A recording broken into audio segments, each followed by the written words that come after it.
Kaj vam pomeni današnja pridobitev invalidskega vozička? Ja, to mi pomeni veliko, kajti to voziček je za nas paraplegike oziroma invalide na vozičkih življenjskega pomena. Saj se brez vozička smo praktično v inkubatorskem življenju doma v sobi, pa nikamor ne moraš iti in je to več ali manj zelo velika težava za nas, ki smo mobilni, za nas, ki rade gremo okrog, pa tudi za nas, ki se malo športom ukvarjamo.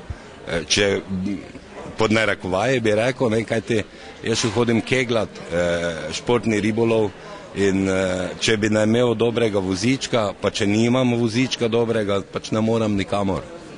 In s čim mislite po vašem mnenju, da ste postali srečni izbranec?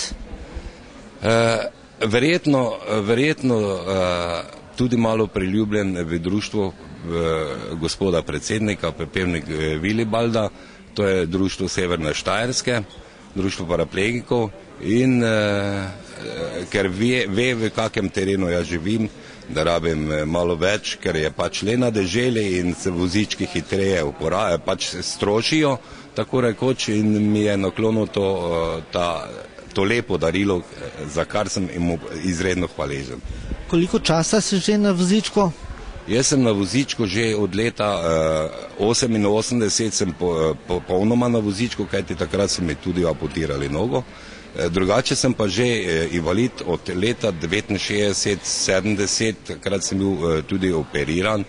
72. leta sem bil pa ponovno hospitaliziran, pa tak naprej, da ne bi to čisto podrobno razlagal. Ampak sem pa že član društva paraplegikov Severne Štajerske od leta 1979.